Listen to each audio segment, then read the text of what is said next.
Welcome everyone tonight to the Bali.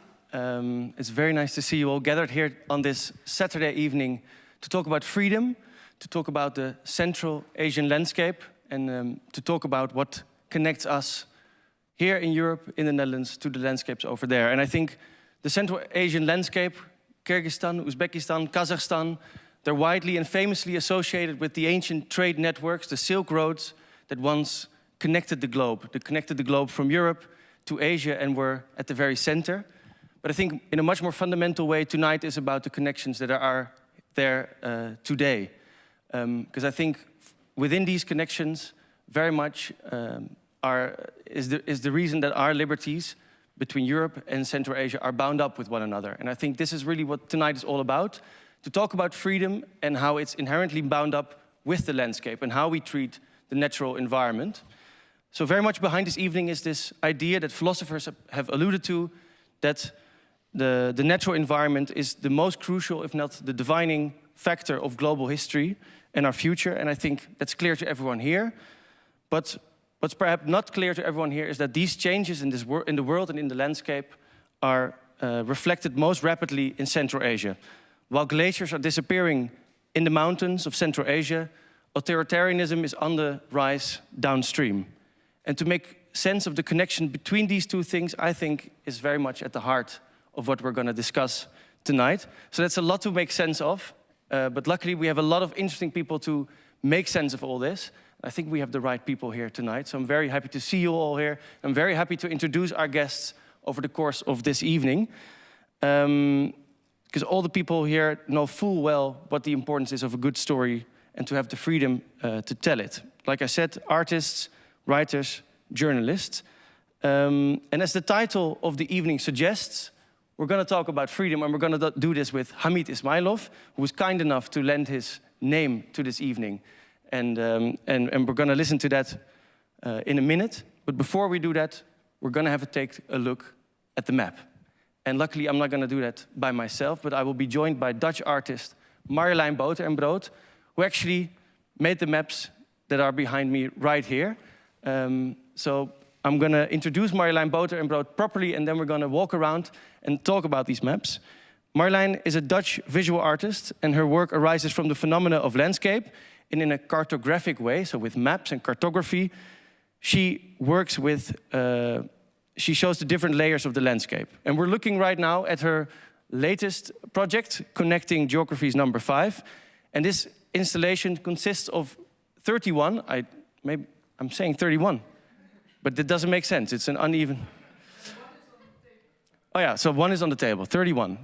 31 reworked maps from an old Soviet atlas of Kyrgyzstan. And why a Dutch artist would start this project, we're gonna ask this to her. But the current project is a collaboration with 31 artists, but most especially with Munara Abdukakarova, Mehmet Borabaeva, Malika Umarova, Zulia Estentaeva, and Nurperi Urabaeva. And I'm sorry for doing so little justice to your beautiful names.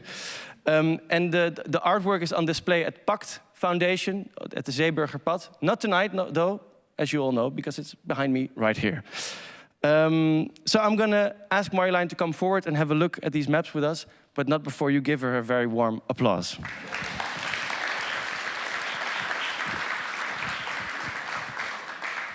Marjolein, welcome. Just a simple question.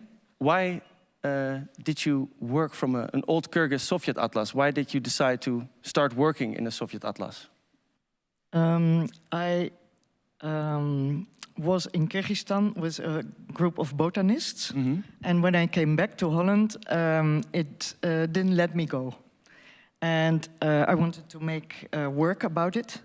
But I was only there for a short while, and then I thought, what have I to tell about Kyrgyzstan? What have I, a Dutch artist, to tell about this country far, far away? I tried to make work, and I thought, no, it's not that. And then I found an old Soviet atlas, and suddenly I realized that if I had that as a background, I could make drawings that connect us.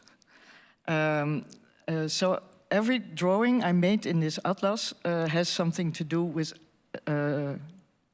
the Netherlands or me and Kyrgyzstan. Yeah. Like a drawing of an apple tree, the apple tree. Right there. Where that's my apple tree, my garden, but its ancestors are from Kyrgyzstan. Its genetic ancestors are found in the Exactly. mountains of Central Asia. They're wild apple woods with all kinds of different apples. And actually, every drawing in this atlas tries to find this connection. Yeah. And it's Silk Road, the apple, seeds, Yeah. all kinds of drawings. And these maps that you found, because I suppose you didn't read Cyrillic and you didn't understand what but you knew a little bit about Kyrgyzstan. But what did you find on the map? What were these maps originally intended to do? These maps are made in the Soviet time, and is a very precise geological about all subjects, like the Bosatlas in Nederland, in the Netherlands, about all kinds of subjects, but of course also to find the coal and the uranium and the gold and the... Yeah. Yeah. So it was an atlas to also bring into light the resources Yes. could be extracted from Kyrgyzstan. Exactly. Yeah. So it's a very colonial atlas. But how did you find a way to start drawing on those layers? The drawing was not The issue. the issue. They came in a simple way, or not simple maybe. But then I thought I make a collection of that because the atlas itself you could not look in. I made the letter to Silk Road, which is literally a letter to the artists in Kyrgyzstan, to make a kind of this idea about what connects us, to build that. On top of that. Yes. Yeah. So it's literally a letter that asks the artist to work with me to think about an alternative Silk Road. Yeah. It is not based on extraction, but on exchange. Exchange and making connections. Yes.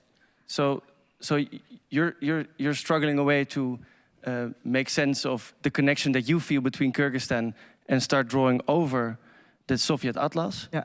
And then you decide to bring that work physically to Kyrgyzstan. Yeah, it was a joke. It was a joke. Malika said, if you send it by post, it will never arrive.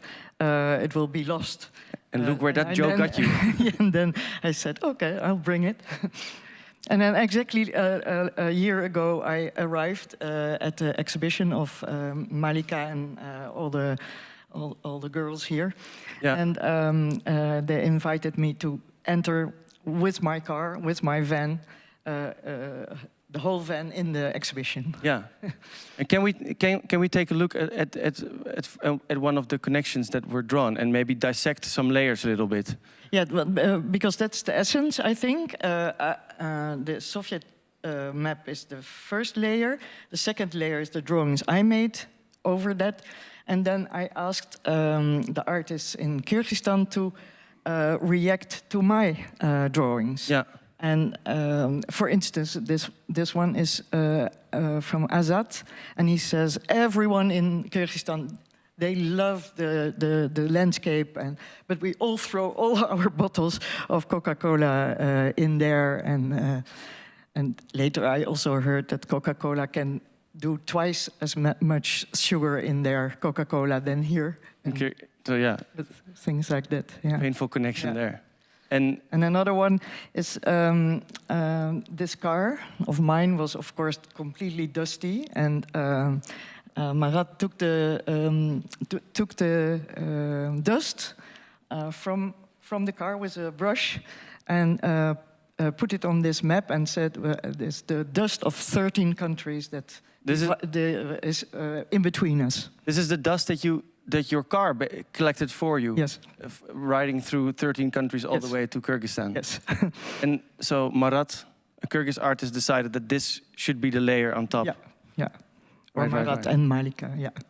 And what was the layer that you made, for example, on this map? Under this is a drawing of mycelium, the material of the substance of mushrooms under the earth.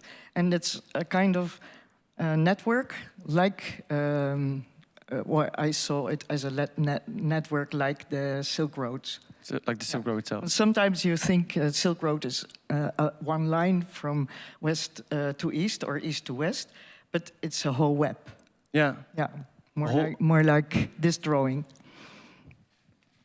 And this is one of the drawings I made, but Salwe, she put on felt, dots of felt, and she said, inside the felt, there is also a web of space. Yeah. Yeah. So, whereas the idea that might live in a lot of people's mind that the Silk Road is one road that connects Yes. Europe to Asia, it was a vast network. And is her metaphor here is that some of these nodes? Yes, she put them on where the places where the goods were transported or overgeslagen.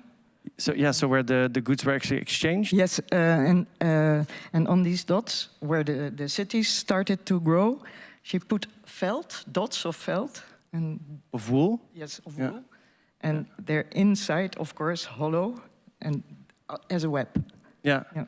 And so this shows just how tight the connections were around these trading nodes. And so One of the drawings under here is a drawing of water, and I was thinking about we have the problem of the water rise because of the melting of the glaciers, and in Kyrgyzstan the source of all water is glaciers. So we have a contra problem with the same cause. We have the same problem. Yeah. But it manifests itself in a different way. Yeah.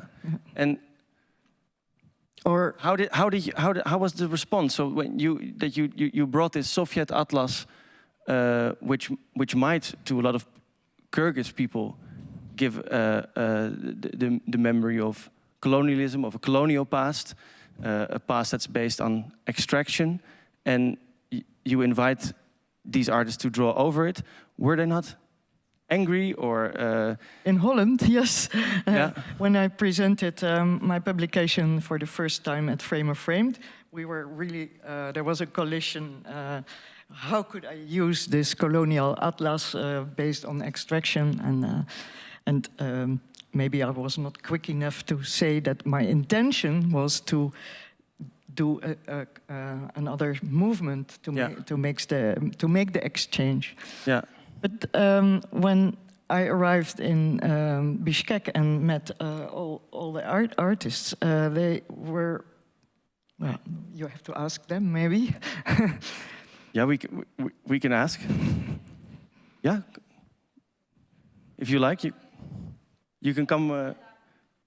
Yeah, sure, come ahead. This is Malika. Give her a warm applause. So at some point, Marjolein arrives in a blue van carrying under her arm a bunch of reworked Soviet maps. And what did you think? Hello? Crazy woman. Yes, I thought so, yeah. Crazy woman. But not because of the maps, because of the van. This is crazy. I had no problems with Soviet map. Like, I was quite surprised that someone had problems with it. I can tell another story, not connected to that. I once was asked to make a guided tour for someone from Amsterdam, just a tourist, nice people. And it was a pleasure to show Bishkek, and then we were just walking, drifting, and then we found a small statue of Lenin. And she's like, how come? To me, how come you let this stay here? I like, why not? It's the story. It doesn't mean that like I, how do you say, admire it or whatever. Just I was born here. It's part of my story. So why to cross it out? Then, but you can elaborate your attitude towards it, or You cannot just say like it never happened or it's not 1 or 0, black or white. So same with maps. Like I think it's the year of my birth, maybe somewhere like that. I was born there. I mean, the approach might be like academic or extractivist or like, but it was there. I grew up with these maps. I cannot say they never existed, so it's like my story also. Yeah. So I have no problems of using it. The question is how you use it. So I was pretty charmed at the moment I saw the drawings of Marjolein, because I liked it that they were telling the story of Marjolein. I wasn't like immediately figuring out what's the relationship between drawings and underlying, but they were very personal, and they were the letter, really, the letter, not the lecture, not whatever, but the letter, like trying to talk. So yes, and then Marjolein came and said, like, could you draw your drawings on top of my drawings on top of Soviet map, like a palimpsest or whatever? Yeah. And I said, like, yeah, I don't mind, but I don't know if I could make a really meaningful addition to yours. What did you draw? But for me it was really meaningful. This is mine, and Marjolein's drawing is this. I think this is the star sky, and I made a cutout, and it's really meaningful for me. For me, this is really my map. I orient myself, navigate myself around these people, us sitting. Also for that side? Yes, also from this side. These are people. If you don't know what I made, these are people around such a table, and that's the main thing that we do. How we build artistic community, how we involve each other, how we make exhibitions or something that stays in our memory forever. And I think this is very romantic, despite the consumerism, the whatever, the earning money. Just you find each other, you sit, drink tea, and make something very not practical. Yeah, so that's the story. Yeah, I gave the microphone away. That's a rookie mistake, but luckily your story was beautiful. But one final question maybe before you go, is that we're going to discuss tonight what it means to be free, what it means to be able to make new connections, perhaps where connections in early history were wiped away. Why do you think this is important? Do you see the importance of us trying to come up with new connections? Why is important to come up with new connections? This is also about new. Let me hold it. The Bali mic is mine. This is, yes, I think connections with people are super important. Otherwise, we're lonely, we're disconnected, we're not living our lives. I mean, what's more important than people? Yeah. Yet people don't feature on maps. That's I think the one thing that you together have been able to remedy. That the map is just some lines on an empty page, and I think it's a very appreciative thing that you did. That there's a lot of meaning breathing from these papers. In a certain way, when I came back and saw this all together, because it was in the car, it was just a pile.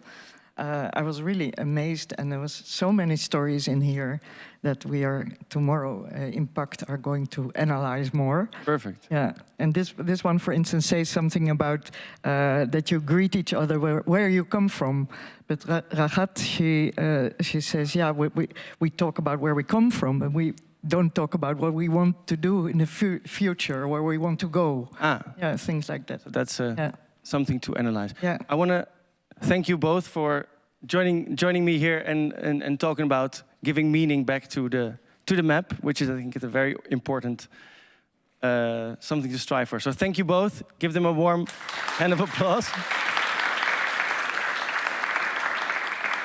So I think tonight we will continue on connecting geographies and bringing life to the landscape. And we've invited someone who I know is fully capable of bringing life to landscapes to give tonight's Freedom Lecture. So I'm going to introduce you all to Hamid Ismailov. And before the floor is yours, Hamid, I'm going to introduce you properly. Hamid Ismailov is a writer and journalist from Uzbekistan, born in Kyrgyzstan, in Tokmok. And in the 1990s, he was forced to flee Uzbekistan due to his quote-unquote unacceptable democratic tendencies. From afar, he watched how his books were banned, and his name was erased from public mention. And his work is still banned today in Uzbekistan. And I became very impressed by Hamid's writing. In the Central Asian landscape, it was through his books that I started to see a lot of the things come to life. So I think he blends facts and fiction in his works that critics have compared to Gabriel Marquez, for example, or Bulgakov. Folkloric literature that is both funny and dead serious. And it's not a coincidence that he blends facts and fiction so well, because he is a journalist himself as well. Worked for the BBC World Service and now directs Radio Free Europe and Radio Liberty Central Asian services. So very important journalistic work. We're going to listen to his story. Give him a very warm hand indeed. Hamid Ismailov.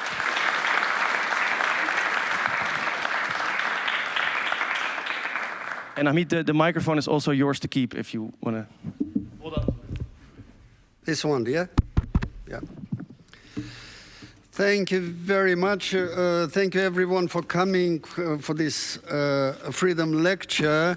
Continuing on the theme of mapping, I decided to map my own life.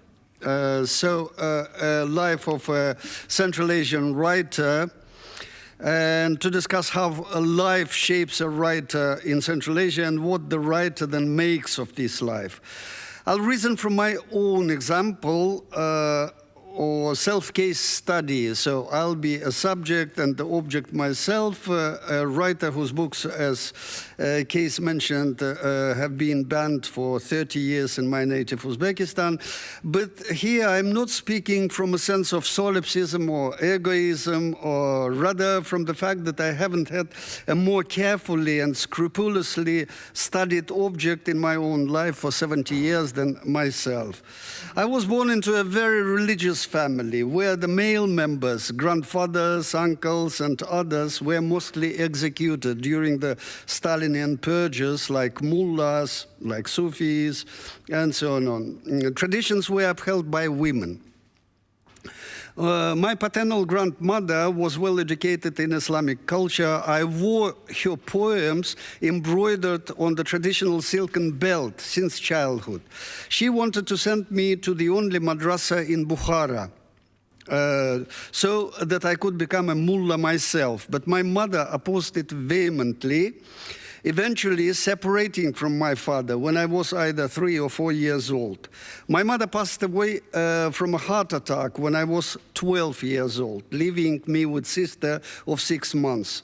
Thus, I grew up without the influence of my father's authority and without the warmth of maternal care and love, which likely explains my initial predisposition to a critical, if not skeptical, and initially distrustful attitude towards the life and reality.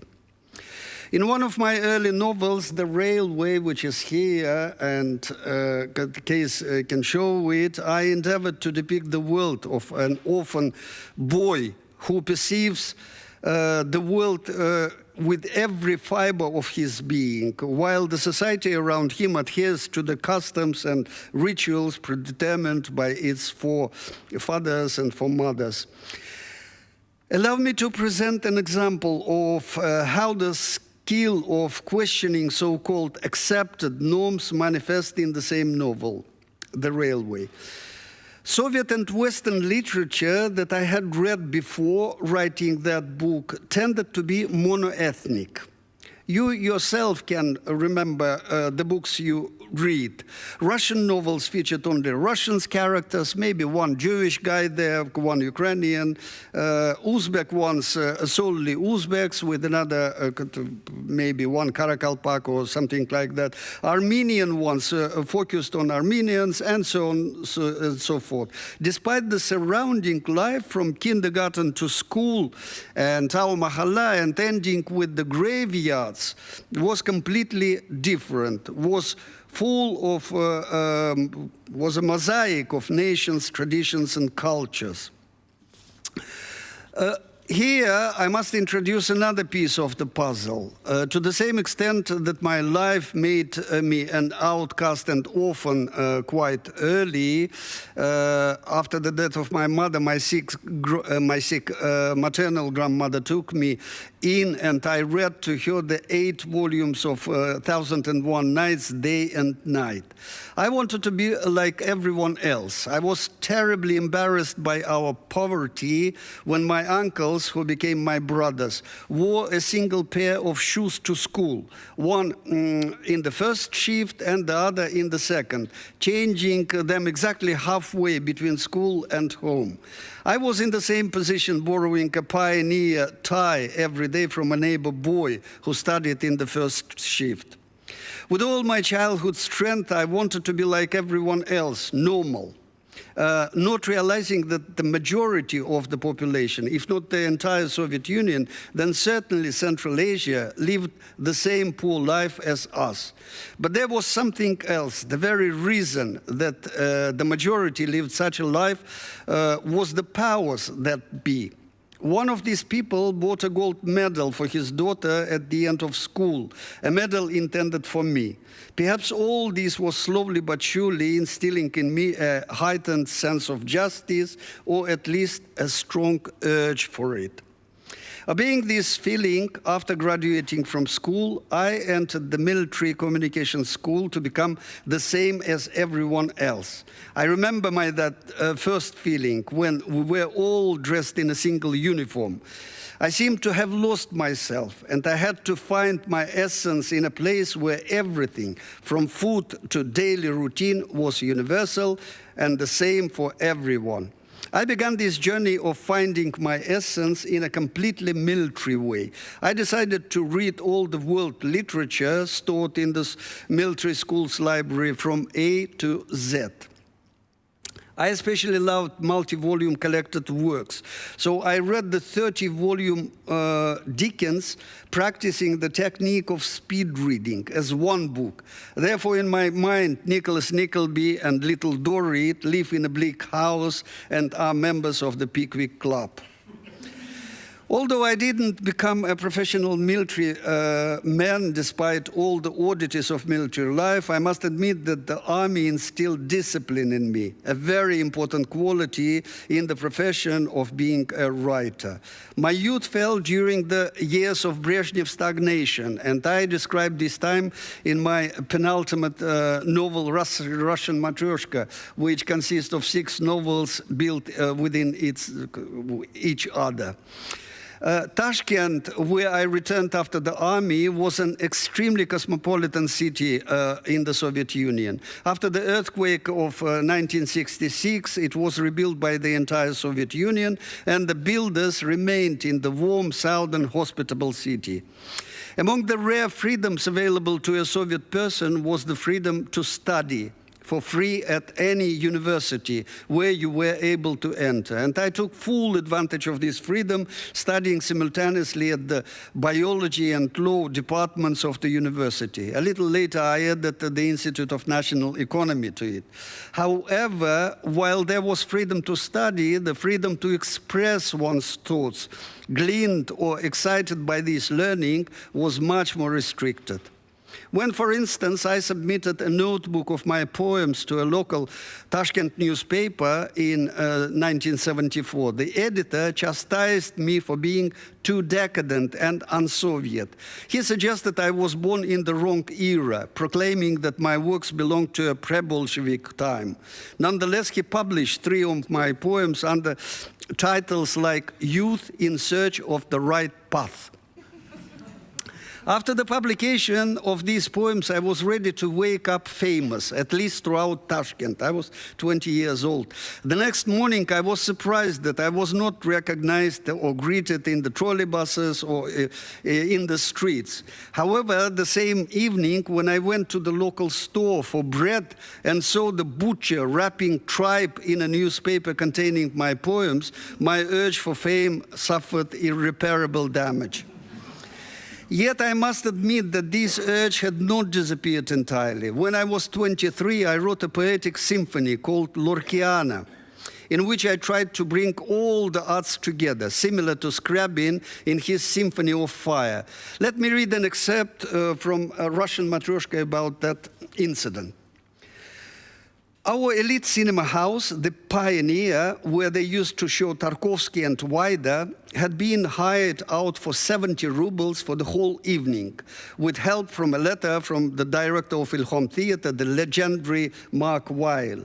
Also hired with the help of bottles of our local number 53 port wine, where the technicians who worked there, to whom we issued instructions according to my script. The elect of Tashkent will assemble, and my friend Dita will come on stage and announce it with great ceremony.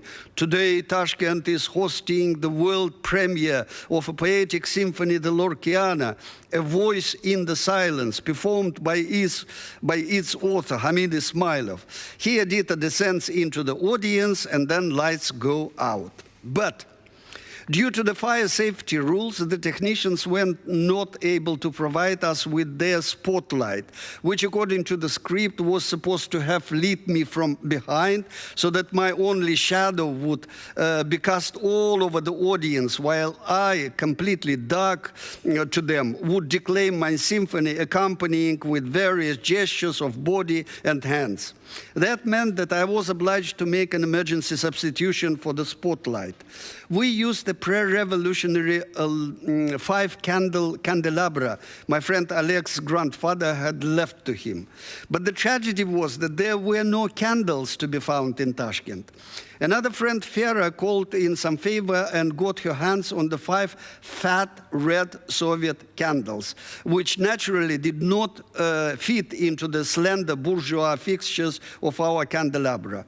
Unperturbed, Alex set about whittling them into the cones so he could cram the Soviet monstrosities into their decadent slots, and somehow or other, he even got the hulking thing balanced. The auditorium began to fill. I sat on the stage behind the screen holding the unit candelabra, repeating my lines and my moves to myself. Dita was climbing on stage when the cinema technicians, who apparently had already chugged down a fateful bottle of port wine, simply switched off the lights. Dita tripped on a step, but somehow made it on stage. Her voice trembled in the darkness. Today, here in Tashkent, you will hear Hamid Ismailov's symphony, Thunder at Night, she started out. By then, I was already striking a match to light all 5 of those fat Soviet candles. She must have understood something was wrong. Instead of going down the side stairs of stage into the auditorium, she fluttered across the stage straight at me like a moth in the night. I was carrying my barely balanced candles, and when she ran into them, they spilled and rolled in every possible direction. My script, my poems, my moves had all vanished from my memory. But fortunately, the paper pages of my symphony, handwritten, were there with me. And in my desperation, I began to just read them out in the graveyard voice of a man who can no longer distinguish this world from the other. Never had I known a bigger failure, a bigger shame than this one. And when I reached the end of the symphony that concludes, innocent children collect in their baskets the fruits where maggots of suffering hide, out of nowhere, one lonely, miserly round of applause rang out in the hall. It was my friend Oleg.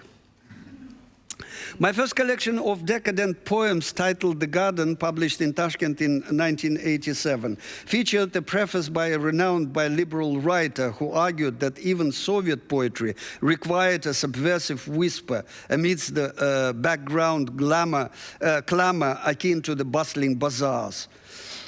Typically, Soviet literature left me with a pounding headache. I despaired at my inability to conform to its style.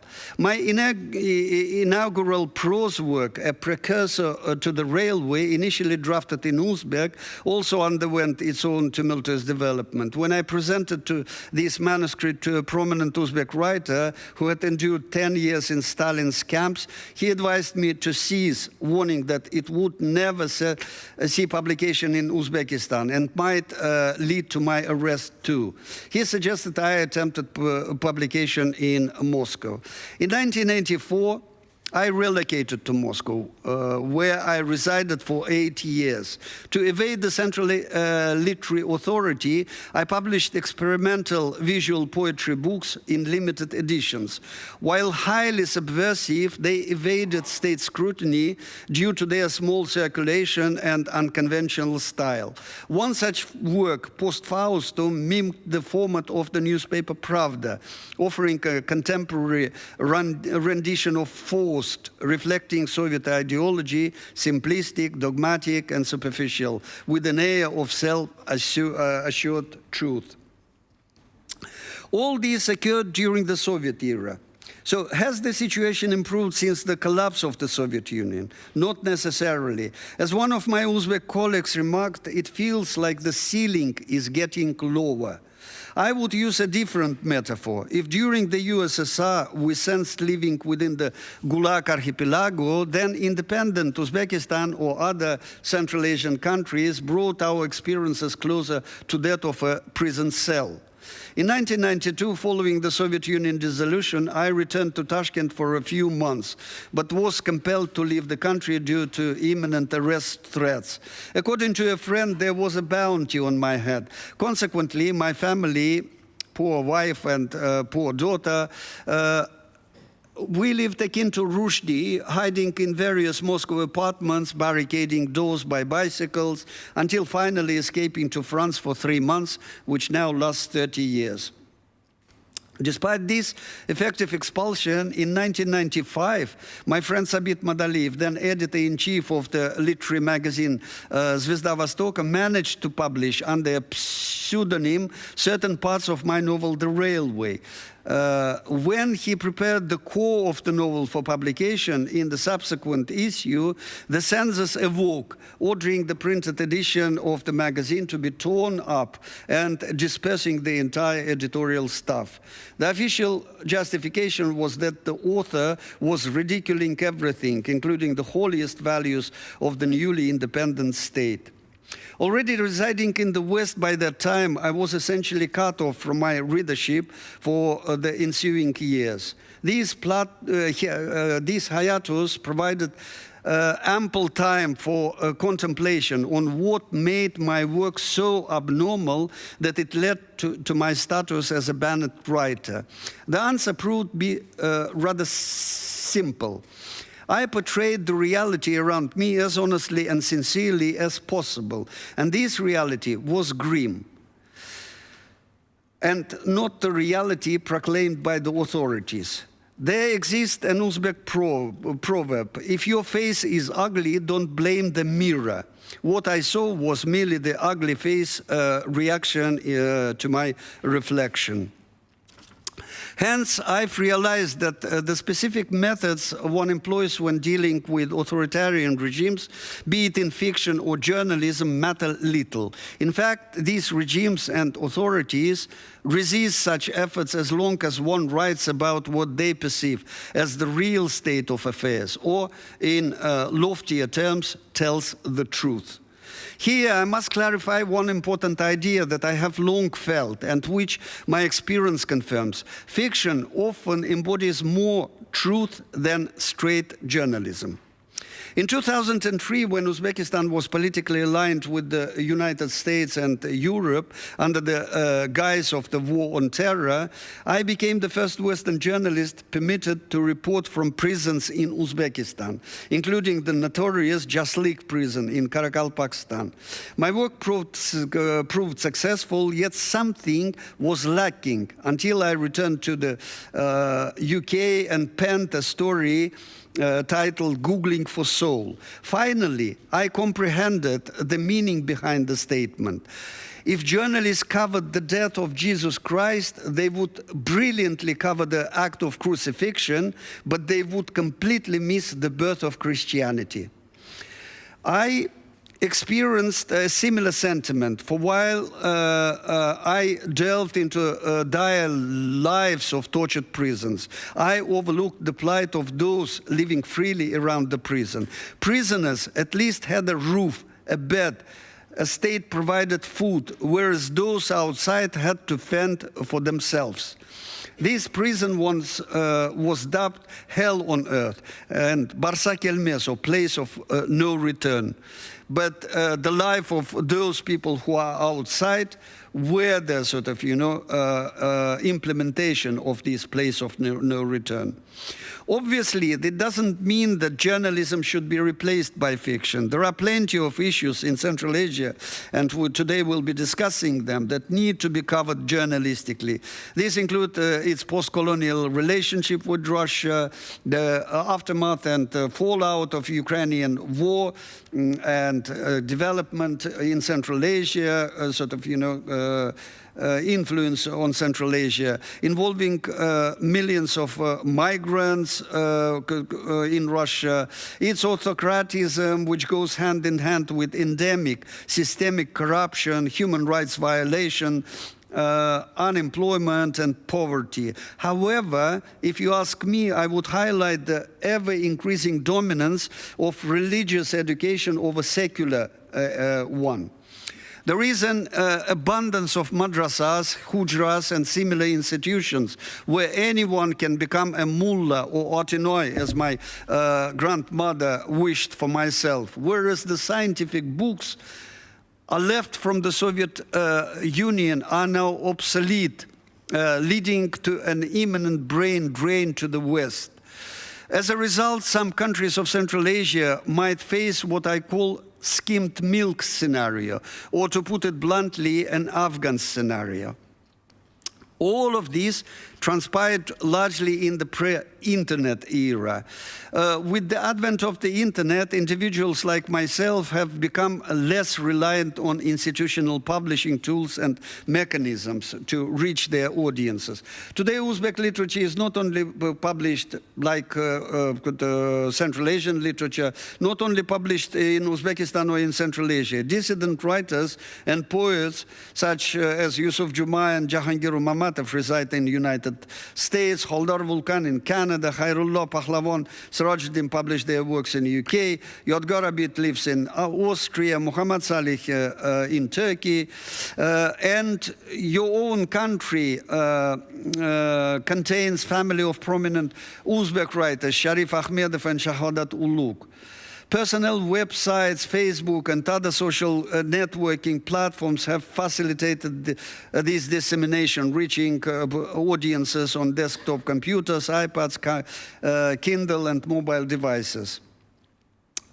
The phenomenon of bloggers is one of developing one as well, and we'll be discussing it a bit later.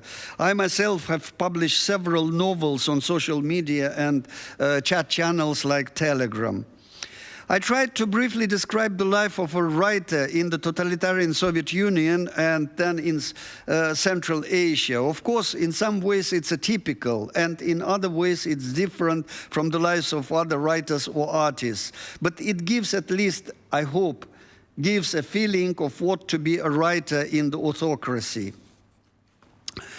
Man is made of contradictions, especially a writer. True, the writer often tries to express these contradictions and give them at least some rationality, some logic. I'll tell you about one more contradiction that haunts me as a writer. From the very beginning of my writing career to this day, I have been overwhelmed by the thought of writing something completely pure, absolute, a kind of bird's language, in the words of Attar and Navai. Something that haunted the same Mallarmé and Joyce. By the way, Lorquiana was one of my attempts at this one, and Russian Matryoshka is another attempt. At the same time, the life and reality surrounding me push my consciousness to respond to them in one form or another, whether I want or not. My novel, The Poet and Bin Laden, was an artistic response to the problem of Islamic radicalism. Mbobo was literary response to xenophobia and racism.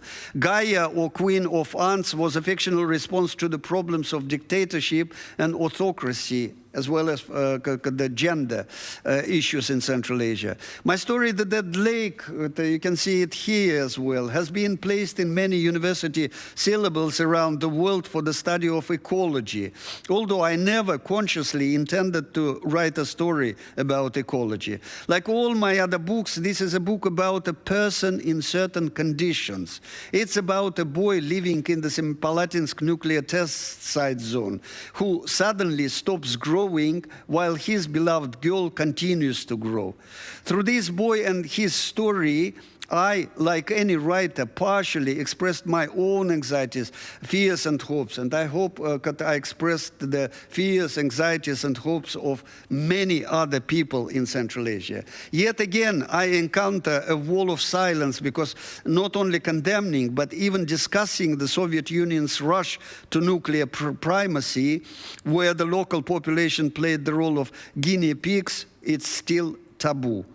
I must conclude here because when a fiction writer theorizes instead of narrating stories, as I wrote in one of my articles, they bring to mind the donkey of our folk hero Mullah Nasreddin. The mullah urged his stubborn donkey forward by sitting on it and dangling a stick with a pile of hay in front of donkey's mouth. The animal, desiring the hay, would willingly move forward, but the hay would also move forward. It is more natural for the fiction writer to narrate stories and craft a multidimensional, rich view of life than to pursue, like a donkey, their weak, limited theory of the world. When they do, they may become as lost as those supporters who persecute them for reflecting reality in their art. Thank you very much.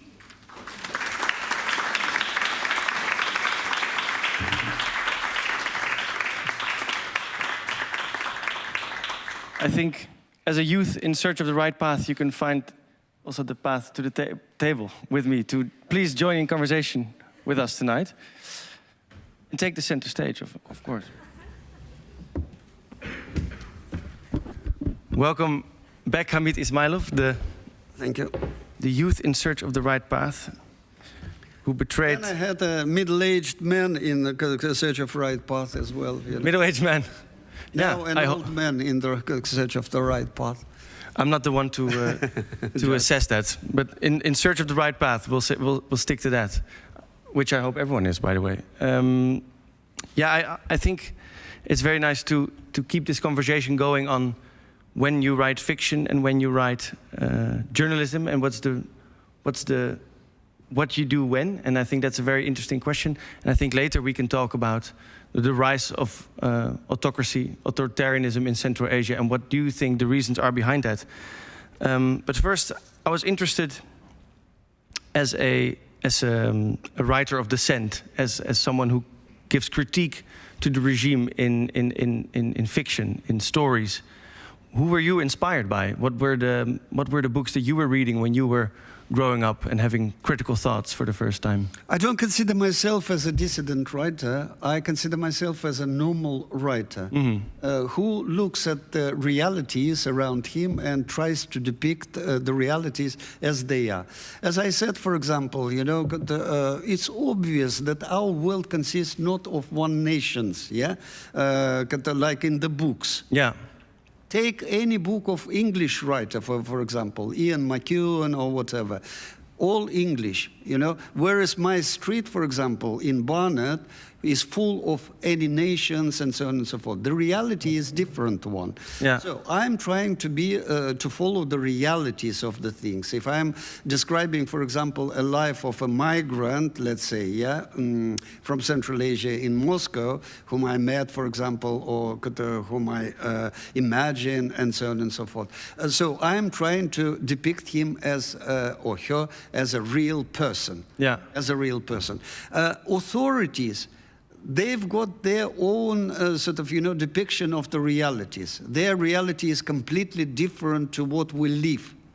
Their reality is an ideological one, you know. If you believe them, we live in sort of, you know, in paradise. Yeah, and similar to how the ideological behind these maps, Yes. they abstracted reality. Yes. They created a Yes. sort of a fake reality, Yes. one that's just lines on an empty piece of Absolutely. paper. Similarly, Absolutely. the books that you and were reading. therefore, any what I discovered in my life, any honest writing is subversive by its nature. Can you Because explain it that? Stands, because it stands against the sort of, you know, fictional realities of the authorities, Yes. of the societies, of the traditions, of everything which is sort of, you know, prejudged, precursed, preempted. Preempted by a regime. Yes. Yeah. Not just by regimes, by the societies themselves as Yes. well, you know, by the societies. Why, for example, writers are writing one-dimensional sort of, you know, one ethnic things? Because they are aiming for their audiences. Ian McEwan is aiming for his English audience. Yes, for his English audiences. In his mind, he is talking to English people, you know. He doesn't talk to West Indies, he doesn't talk to Sri Lankans of Britain, let's say, yeah, or Uzbeks of Britain or whatever, or Kyrgyz of Britain. He is talking to Englishmen, you know, of Britain. Yeah. And therefore, it's a sort of, you know, it's you know, it's deformed reality. Yes. It's a deformed reality. It's not a reality. It's not a reality. But because the tradition is there, tradition of English literature, let's say, yeah? So he is considered to be an English writer. And people who are reading him, apparently he has got his own readership, let's say, yeah, consider them as one of their writers. So there are many things like that which are not sort of, you know, implemented by authorities only. Societies, traditions, peers, so everything. Lots of things, sort of, you know, prejudged things. And simply by your writing about what you saw in your own life, the smells, the people you met, of whether they were Kazakhs, Kyrgyz, Armenian, Korean, Persian, Tajik, simply by writing what you knew, you were already being dissident. You were. You're becoming subversive. Yeah, You're becoming subversive. You were not talking the reality that was expected of you. Yes, expected reality. There is another thing. For example, sorry about McEwan. I could revere his work. Ian McEwan, if you're watching, this is not at all Not about, against your work. We're just making a point here. Yeah, it's about the point. People who are writing this mono-ethnic, let's say, for the sake of argument, we're taking just one breed of literature, yeah, mono-ethnic literature. But I'm talking about otherness as such, yeah. So, for example, when we're talking about the mono-ethnic literature, the argument might be, you know, I haven't experienced you know, I can't understand the sort of, you know, I wasn't in the shoes of West Indies. You know, I'm sort of, not entitled to represent them. For example, I had lots of criticism for Mbobo in America, because Mbobo is a novel about a half Caucasian, half black boy who was born during the Moscow Olympics in 1980. Yeah, I've created a sort of modern Pushkin. What would happen if Pushkin is born today in Moscow? And through the life of Mbobo, half black, half Caucasian boy, yeah, I've depicted the realities of nowadays Russia. And I was blamed by many readers, how I can represent the blackness. Yeah. Yeah. Though, for example, my grandchildren are half black, let's say. Mm-hmm. Yeah. There is this issue of representation. Yeah. So, are you entitled to represent or not? I consider that we, as human beings, are much closer than our color of skin, than our the shape of eyes, nose, and so on and so forth. Yeah, and simply writing about that is what makes you say that sometimes in fiction there's more truth than is to be found in journalism. In journalism. Because in journalism, you have to stick to facts, yes? You have to stick to facts, not opinions, but here you can go into the areas which are sort of, dominated not just by facts of being born West Indies or being born Uzbek or being born this and that. But you can sort of, imagine yourself in different shoes. Yeah. And I'm very struck by one of the themes that you already mentioned in your lecture. That one is from the railway. That's no longer on the table, but it's somewhere over here. People are already stealing your book. That is the orphan. So the theme of having no mother, no father. This is a theme that we see more in Soviet literature. Why is this such an important theme? In the beginning of my writing career, you write sort of subconsciously, usually, but then you start to rationalize what you've written, you start to think why I did this and that. All of a sudden I realized that my initial novels were about boys and old men. Why? I asked myself, yeah? Boys were interested, or girls were interesting for me because they are coming into life, yeah? They are sort of fresh to this life. They are open-eyed creatures, yeah? And they discover the world for themselves for the first time. And old people were connected with the past, apparently, because for some time of my life, I was considered that, the in-betweeners of the book, children and old people, were hollow, They were functions. Adults were hollow. Yeah. There were functions, Soviet functions. I didn't see anything interesting in them, yeah? For a certain time in my writing career. Then I started to discover all their frailties, why they became so hollow, yeah? Then I started to discover that one. But the beginning was about the old people who were connected with the past, with the tradition, with the past pre-revolutionary one, yes? And the new people who were coming to discover this world. Yeah. At the point of entrance and at the point of exit, Yeah. But in between us, started to be interesting for me much later, when I started to experience myself, this hollowness, these functionalities, the sort of Musil's the human without qualities type. Yeah. thing. Yeah. And so through these characters, either being part of the pre-revolutionary history or being as open-eyed as to not really think about the Soviet state as much. Yes. You were able to connect the history that was both lost in the revolution, lost in the Soviet times. And passed on to these children, you know, through their grannies and so on and so forth. Yeah. Because in a way, I explain it, now I can explain through my mapping of my life, you know. I was deprived of my father because of the divorce, and I was deprived of my mother because of her death. So I was left myself as a boy with my grannies. So maybe that was the sort of, you know, the projection of my own life in the very beginning. Because you write about what interests, what touches you in the beginning. Yeah. But then you start to discover who was your father, why he decided to divorce your mother, for example, Yeah. why your mother died so early, and so on and so forth. Yeah. And the Dead Lake, you also mentioned that one.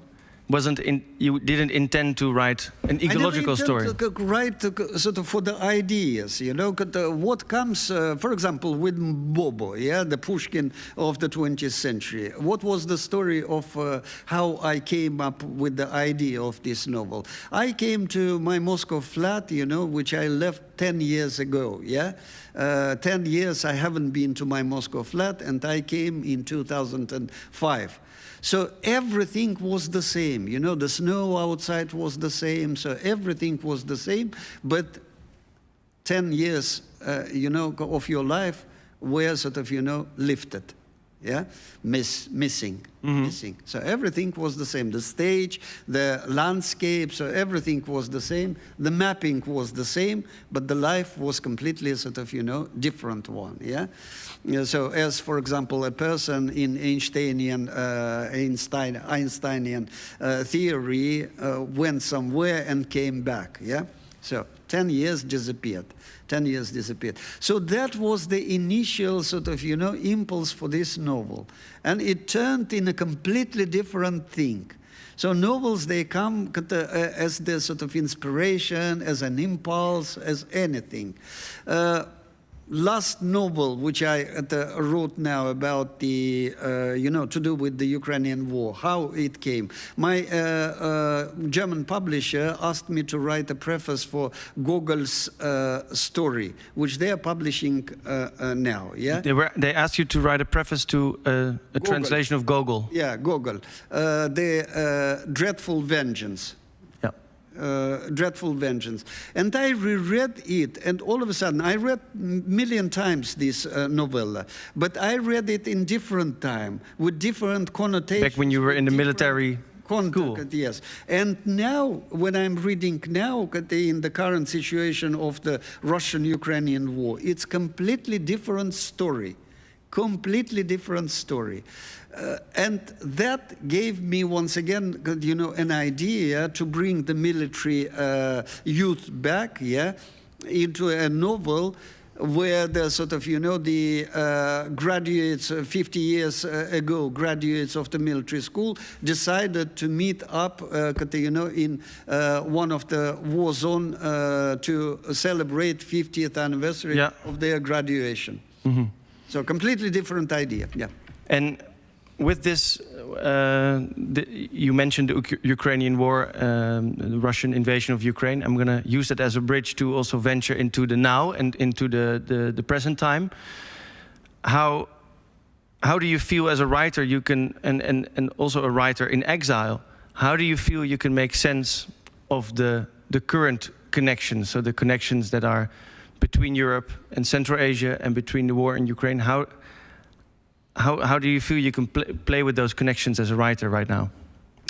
You know, I imagine, for example, the time of Nabokov, let's say, yeah? So that was very, very difficult for Nabokov to keep up with what's happening in Russia, let's say, yeah, at that time. Now it's a completely different story because of the internet, because of connections of the world. So you know exactly, for example, from the chat channels or whatever, so you are living in the language of your country as well. If you are a linguist, for example, yeah, and want to follow all the trends of your language, you are able today. Whereas in Nabokov's time, it was impossible. Therefore, for example, when you read Nabokov in Russian, yeah, sometimes he sounds archaic. because he has taken the language of his time, yeah, to exile. In our time, it's much easier to keep up with the trends, to keep up with the language, to keep up with the situation in your country. To publish even on Telegram. Yes, to publish in Telegram. But another thing, you know, in a way, you know, we are overestimating the sort of, you know, the ideas of belonging to certain places, to certain sort of things, yeah? We are overestimating I think so. I belonging. Think so. Yeah, belongings, because they are fluid things, you know. For example, when I was 20, I used to support, let's say, for the sake of argument, Tashkent's Pakhtakor, yeah? Today I'm supporting Arsenal, let's say. We're talking about football, suddenly. Football, yeah. Yeah. If, for example, today Pakhtakor plays Arsenal, I don't know whom I'm going to support, you know, because it's fluid. It's fluid. Through your fandom, you're explaining that your writing in exile has taught you that belonging in a certain country and a certain geography is Yes. less important than we assume. I think so, yeah, because part of me is already British, let's say. Part of me, because I'm living now in Czech Republic, in Prague, part of me is Czech. Yeah. So this, you know, I said about the contradictions in human being. One of them is sort of, you know, about belonging. You want to belong and to become normal as an Uzbek, Kyrgyz, Kazakh, Turkmen or Tajik or whatever, belonging. But on the other side, you want to be other as well, you know? Mm-hmm. For example, when I come to Sri Lanka, I want to become one of them, for example, you know, yeah. because I'm interested in what they are doing, what they are thinking, what they are sort of, you know, up to. The same is with any human being, I think. You know? Yeah. When you are in different countries, you want to become part of this country. Well, I thank you for making that fundamental point, and I thank you especially that in doing so, you've taught us also a little bit about Uzbek football. And for now, I want to broaden the discussion a little bit and bring it further into the now, and by doing that also discuss the conflict, the fallout effect of the Ukraine war, the rise of autocracy, and we're going to map that out further, I suppose. And we're going to do this with Eldiyar Arikbayev, who I'm going to introduce and then invite to the stage. Eldiyar is a journalist, a storyteller. He's the former editor-in-chief of Klub, which is a media organization in Kyrgyzstan, an independent newsroom full of young Kyrgyz reporters and journalists. And the government in Kyrgyzstan is currently doing everything it can to shut it down and close it down. Nowadays, he's working as an investigative journalist for the OCCRP, the Organized Crime and Corruption Reporting Project, to cover corruption in Central Asia. Doing very important journalistic work. So, Eldiyar Arikbayev, I welcome you to the stage. Give him a warm applause.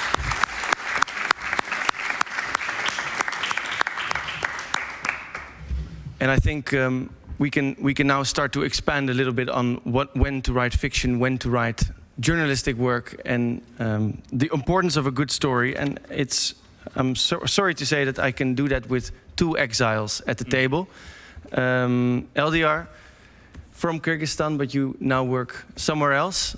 Yes. And I introduced you as an investigative journalist, and in a sense, you are also a cartographer. You make maps of money flows, of corruption, of illegal money flows. Why is this so important for you to follow the money and uncover corruption? Like right now, I feel myself like a person who's gonna defend journalism and tell you now like harsh reality of things. But I think we all kind of like trying to understand the world around us and explain it to other people. And some people do it through, for example, like maths, through like botany, or through like fiction, or through art. My way is trying to make sense of the world, is to trying to look behind the scenes of the politics and behind the scenes of governmental decisions, and trying to understand what's going on, because we investigative journalists we ponder different questions when, for example, we see like in the news that there is a launch of some major state construction project, and we immediately think who's going to benefit it, and we're starting to draw all these connections, like what's the name of the company, what's the name of the people who are involved, and it gets like it really starts like drawing a map in your head. And I did I would say like plenty of such maps because I was working on, like, for the last 5 years, yes, I was working on different investigations in different countries, like Kyrgyzstan, like Kazakhstan, and Uzbekistan as well, and recently Tajikistan. Yeah. So yes, and trying to map all these things is one of the ways to understand the world. Yeah. Like, to me personally, and I actually kind of like regret that I didn't have a chance to participate in this like really great artistic project, because I would add my layer to all of this, like by drawing like all the corrupt like things, like, all the money flows over it. all the money flows, because I was also investigating like Silk Road, like literal like. You were also mapping the Silk Road. Yes, Yeah. but in a different way, like, because we were investigating smuggling, like literal smuggling Smuggling of goods, like Yeah. from China coming like to Kyrgyzstan, Uzbekistan, and other countries like Europe as well. And what we found in 2019, that there was a huge contraband scheme that was facilitated by a deputy head of Kyrgyz customs, and who was getting like massive profits. So like, a government official who was in charge of keeping the border safe, oh, so or I mean safe. of a- yeah, you meant safe. watching the border. Yeah, watch the border, and He was making a ton of money. yeah, ton of money, and he bought a lot of like expensive property, like for example in Dubai, and not of course under his name, but under his wife, but still we were able like to confirm all of it, and. Yes, and we were looking into this Silk Way, and this is actually like another way like to connect. Yeah. Because could you imagine, like, for example, a thing like this, like glass, it for example, like let us think that this is Chinese one, yes, and like I mean from China, it could. Like went through our like border, and also could be the part of this contraband scheme. Yeah. And in the end, it ended up like here on this table. It ended up here, and Yeah. the money went away to Dubai in the Yes, pockets yes, of this government yeah. official. Yes, exactly. So you, in a way, you were looking at this ancient trade network, these ancient maps, and the layers that you now see with your investigative eyes are the corrupt money flows, yes, enriching government officials and taking money that's not theirs. yes, exactly. Yeah, and you do this at a high price. It means you cannot stay and live in Kyrgyzstan. Yeah, kinda yes. Like the investigation we were working on, like on money. Money, they flew to different countries, like in Europe, like in Turkey, like and back to China, and one day this source, he was murdered. Like he was shot in the head, like in an Istanbul cafe. In a cafe in Istanbul. Yes, and at that time, like we like realized that this is like it jumped like from this risky level to this.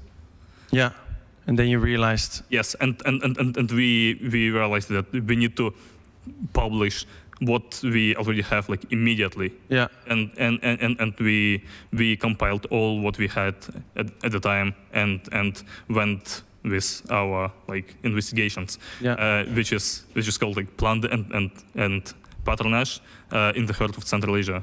Yeah. So yes, there is a price to pay. Like, and it's not only about the sources. It's also about the journalists who are working on this, on the stories, because some of us, like, they were surveilled and they were harassed during our work, and right now, like, we face like almost the same threats. Yeah. So, but after we published our investigation, there was like a change of power, like revolution in 2020. 2020.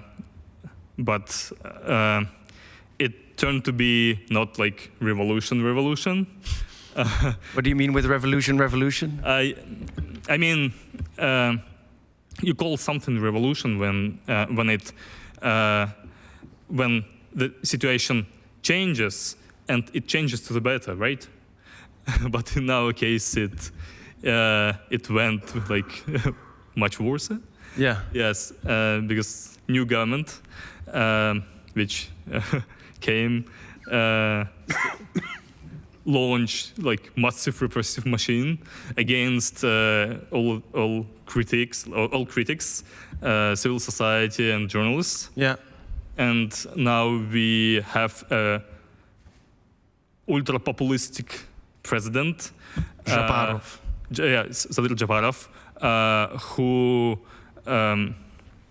accepts like repressive laws mimicking Russian laws, like foreign agents laws, and who also like his government surveils like journalists and put some of them like behind the bars. Yeah. Like right now, 11 of my friends, they were arrested just for simply doing like the work. Their job as journalists. Yeah, as journalists. So currently 11 of your friend journalists are behind bars. Like it's like most of them, they were sent under house arrest, like home arrest, but still some of them, they are behind the bars. Yeah. And so you mentioned the 2020 revolution, not the revolution, Yeah. but you mentioned the revolution and Japarov coming to power. Japarov having a much more nationalistic style than his predecessor, much more populist style than his predecessor. I think a lot of people here who think about Kyrgyzstan saw it as a bit of a light tower of democratic values in the Central Asia political landscape, at least. Mm-hmm.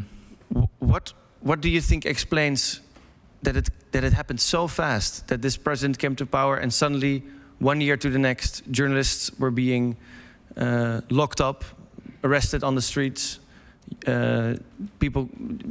Journalists cannot do their work anymore. What explains this steep autocratic rise? You mean why did it happen so fast? And how was it possible that this autocrat seized power this easily and started this repression? I think like at first it's because when he came to power, he put all his like close people to the important government positions. Like the second person in his government is his friend, and he is the head of GKNB, which is like secret police, like intelligence. And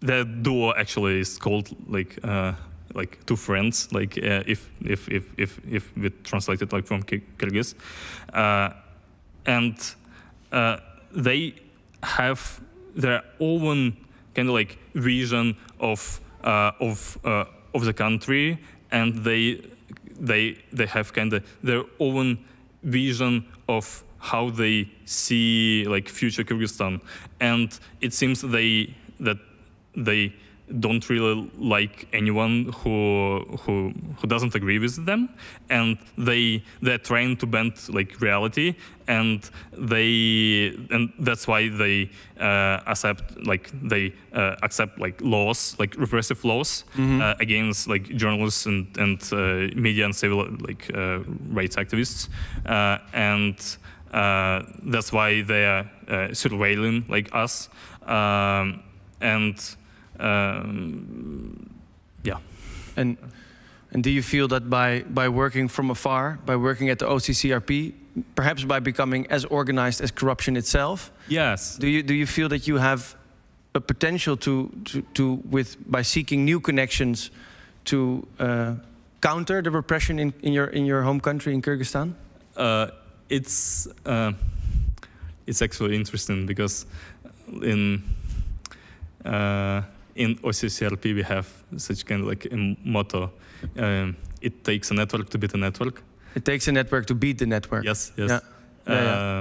Because we are also like a network of journalists, and we share like common values, and we don't like let anyone like to hurt any one of us. And if someone, I mean like autocratic governments hurt us, we always try to show support, like, and we show the support by further investigating these officials. Like, they're putting our friends like behind the bars.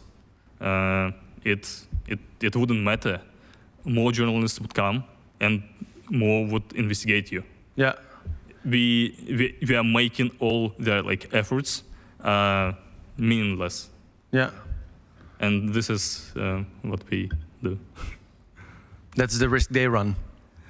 To have the network come after them. Yes, and it's actually really interesting because every time I like investigate high level officials or like deals around them, it always like network of companies and people who are like benefiting from state like government deals, and it also like look like a map, you know. So Yeah. I can see that. And now I want to come to I think is a fundamental point that Kyrgyzstan, Uzbekistan, in the face of the autocratic rise that they see, and if you combine that threat to climate change and to the lack of water resources, for example, the heating, the increase of droughts. What risk do Central Asians run in the future? One thing to add, generally about Central Asia is the sort of, geopolitics of Central Asia. Because when they became independent, there was lots of hopes that, they will be westernized. West was quite active, and so on and so forth. So that was after the fall of the Soviet Union. Fall of the Soviet Union. But little by little, they're becoming sort of, they were sort of, in the orbit of Russia, and ever increasingly they're in the orbit of Russia. You can see it by laws, for example, media laws. The Russian autocrat is inspiring Central Asian autocrats. They're copying and pasting the same laws, In Kazakhstan, for example, they're doing the same. In Kyrgyzstan, they're doing the same. In other countries of Central Asia, one thing. Secondly, the Chinese influence on Central Asia, which is very pragmatic, which is through money, through sort of, through corruption and so on and so forth. The investigation which OCCRP was doing with Radio Liberty and others, for example, was exactly about the money, Abdulkadir and his money pouring into Central Asia. Yeah. So, which makes Central Asian leaders more and more sort of, under Russia and China, not considering West as the partner. I mean, lip service, yes, but in fact, they are sort of pragmatically becoming more autocratic because of these tendencies. Yeah. Because of these tendencies. And therefore, geopolitics plays a role. Yeah. And if you combine that geopolitics to the climate question, what do you see? We are preparing now, for example, season of programs between floods and droughts. So the water issues are so serious in Central Asia that, for example, there was a report recently that in 50 years Turkmenistan was inhabitable. Uninhabitable. Will become uninhabitable, yeah, in 50 years, So the issues are extremely acute, acute. On the one hand, we are having the floods, like unprecedented floods, like in this year in Kazakhstan, for example. Yes.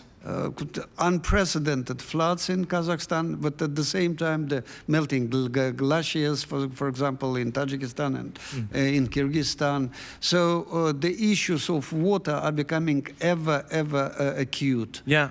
And the border conflicts are because of war.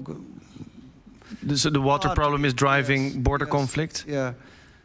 Mm-hmm. So what stories then, if I might ask this table, with definitely some expertise about stories here, luckily, what stories do we need to tell each other to make the radical connection that the Central Asian freedom is bound up with ours, that the climate question is affecting us all, and that we should work together? Yes, as you said yourself, the melting glaciers are raising water in Netherlands, the level of water in Netherlands. Yeah. Yeah, like Marjolein said in her map. Yes. Yeah. So how can we inspire for people to see that connection and to act upon it? There are actually a couple ways how you can engage audience and how you can make people care. And those things are proximity. And commonality. Proximity could be explained literally, like if something like happening like close to you, like even like geographically, you would tend to care like more about it. But if something happening like too far like from you, you probably wouldn't care much about it. And commonality is another thing, is showing to people that we share something in common. Yeah. And through establishing this commonality, like you can make people emphasize. Like, for example, I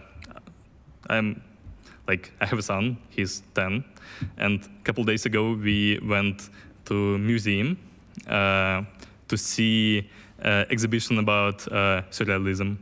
About? Surrealism. Surrealism. Yes. Yeah. And you know how kids can be like overly dramatic. And he was like, "Oh, boring." And he was like, "Oh, I don't know what is it."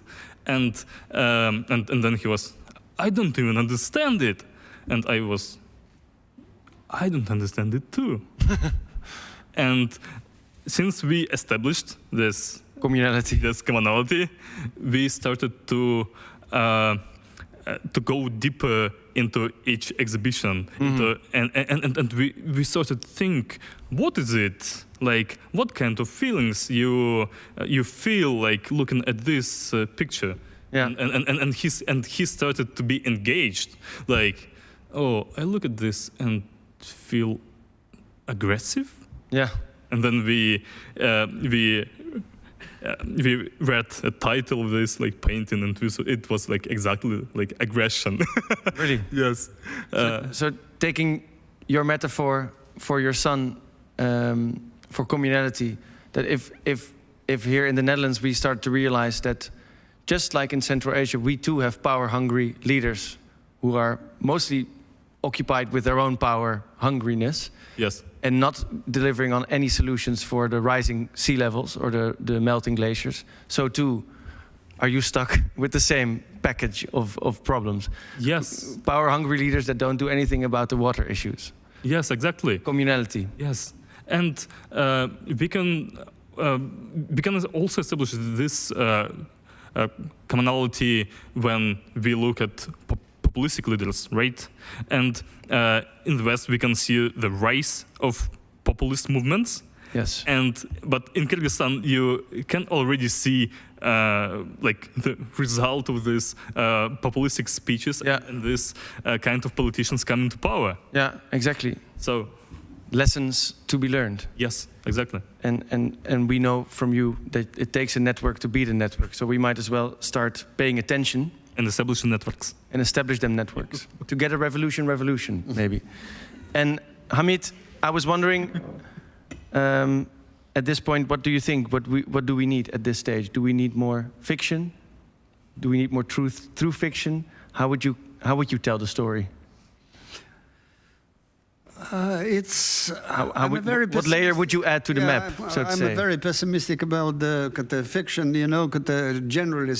You know, there is a tendency in the world of the sort of dominance of fiction. So in everything, there is this dominance. For example, in knowledge, for example, there is dominance, and many countries of the world are sort of, you know,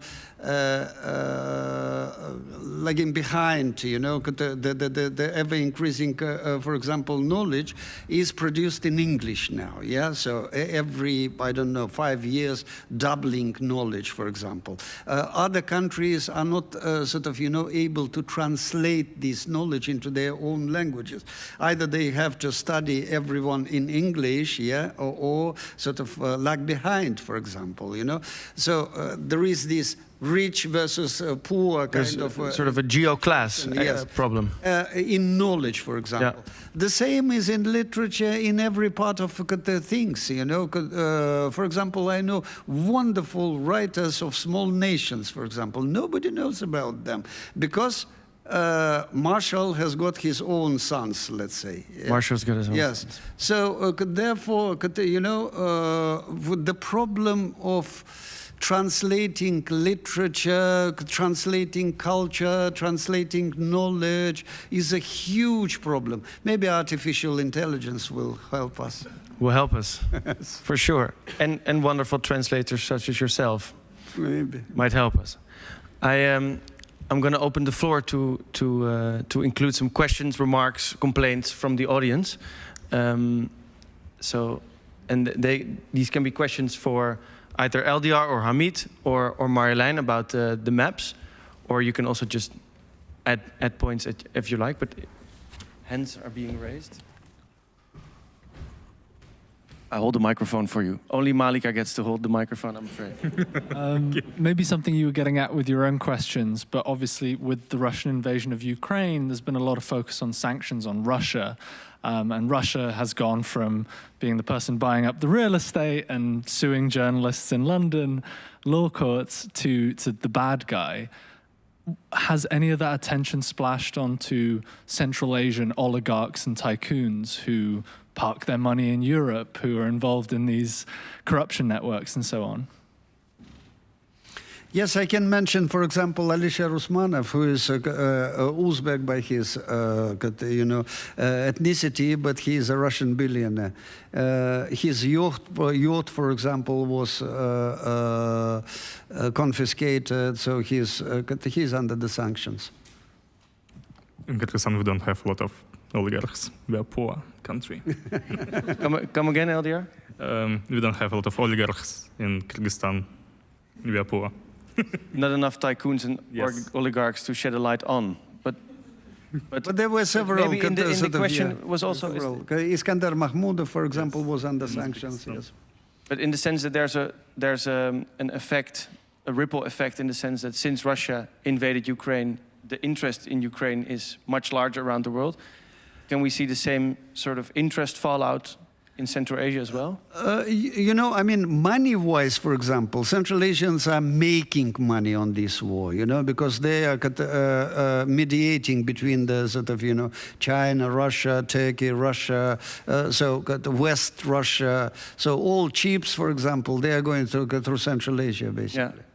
And also CRP showed that through Kazakhstan, a lot of weapons enter Kyrgyzstan, into yes. Russia. Through Uzbekistan, a lot of Russian gas is still being sold. So So they are making money on that one. so there's fallout effect there for sure. Any more hands or questions? Yeah. I have a question for Hamid, and I want to bring it back to literature. What I love the most about your oeuvre is that you're carving a space for your work and for the work of others where the space feels limited. As you were saying, a lot of nations have their own writers. And I'm wondering, since there are a lot of young people in the audience, a lot of people aspiring and practicing art and literature, what advice would you give us as the next generation artists and writers? I think the main advice is to be true to yourself. To be true to yourself, you know. I mean, some people, they can sort of, you know, lift 500 kilos, or I don't know, for example. If you are able, you yourself, for example, your limit is 100 kilo, so that is enough, you know. Be up to yourself, be up to your sort of, you know, true to yourself. That is the main advice for a writer or for any person, I think. True to yourself. Because some writers, they are sort of wearing the clothes of which are not theirs, you know. 2 sizes bigger, for example. Or Very often bigger. yes, very often. So be true to yourself. With no compromise. No compromise. Was that a helpful advice? I'll traverse the room.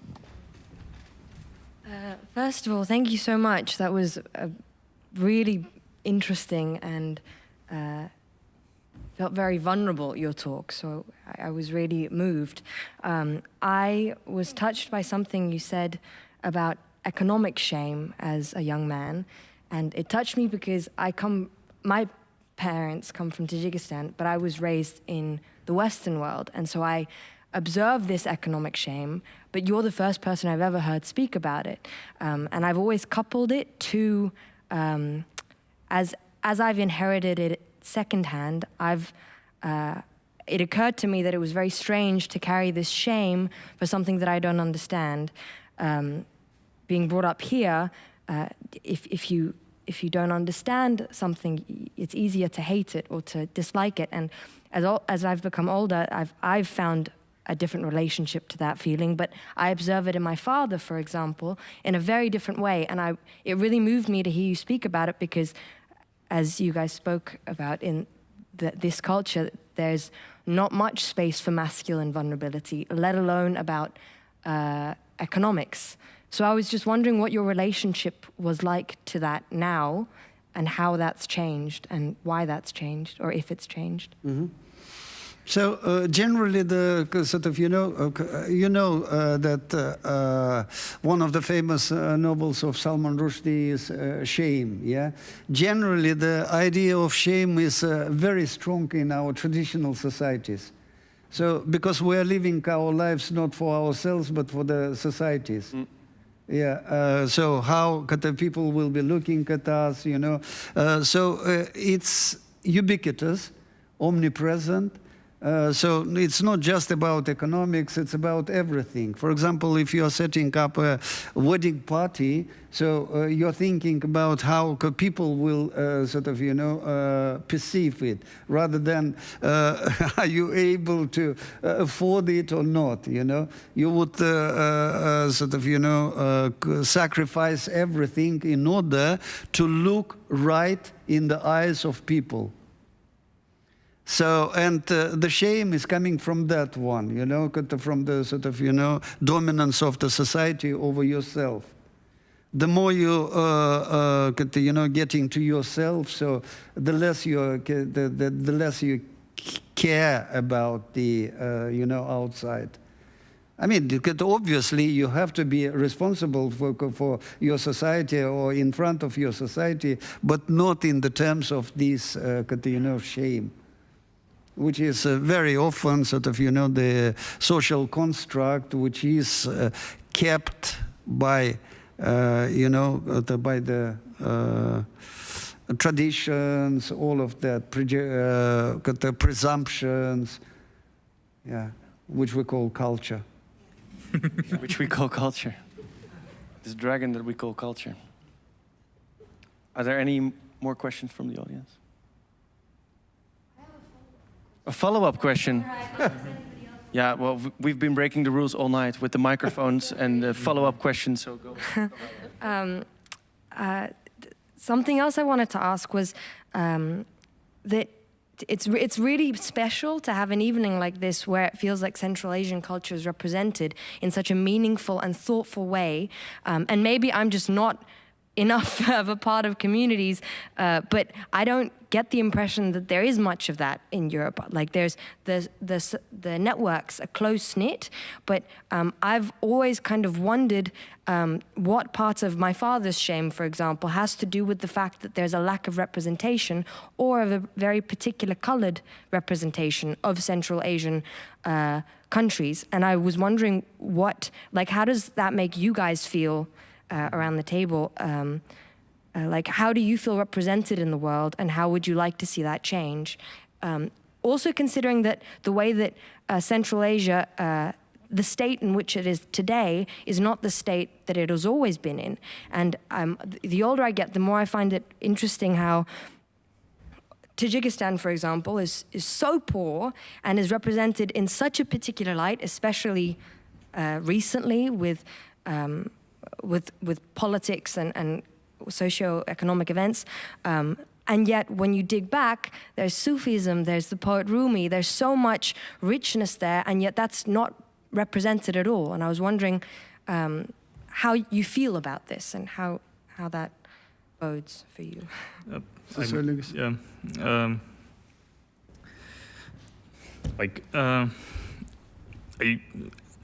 I live almost for 2 years in exile, and what I feel like living kind of like in Europe, that there is a lot of exotization, exotization of Central Asia, and this is what I don't really like because we are far more than all these things on the surface, like Urals, like mountains. We have our own rich history, like each of the Central Asian countries. But what is often talked about is all these things on the surface. People don't usually go deeper to understand us, to understand our problems, and to understand our culture. This is what I'm feeling for these 2 years. So I do agree with you, and I mean, last week I was in London, and we invited people for plov, Scottish dancing class. Yeah, my wife goes to Scottish dances for 30 years, so we invited Scottish dancing club, and there is one particular person who is very curious, and he was asking, are people in Central Asia still live in yurts? And I was honest enough to say, no, in caves. Yes. Yeah. Well, now they know. Yes. I think a lot of the connections that are to be made, and I think your question is a very good final question. not to be made here at the table, especially not when I ask the questions, but when we're in the bar and everybody gets to speak on their own terms and find the connections that they see fit. With the knowledge there that LDR had mentioned, that it takes a network to be the network, that we must take these connections dead serious because they are important. And so tonight I'll leave slightly pessimistic about the problems that we discussed, but I'm also left very optimistic by the people who are working on those challenges and the people who are working to seek new connections that Marjolein has so thoughtfully started off with these maps. And I'm really eager to learn what layer everyone here would add after tonight to these maps. Because I think it's in ambiguity and in multi-layeredness rather than in exoticism that we find some truth and we find some strength to know what it means to be free. So I'm gonna leave it at that. But I'm gonna thank some people, of course. LDR, I want to thank you very much. Hamid, thank you for your wonderful lecture.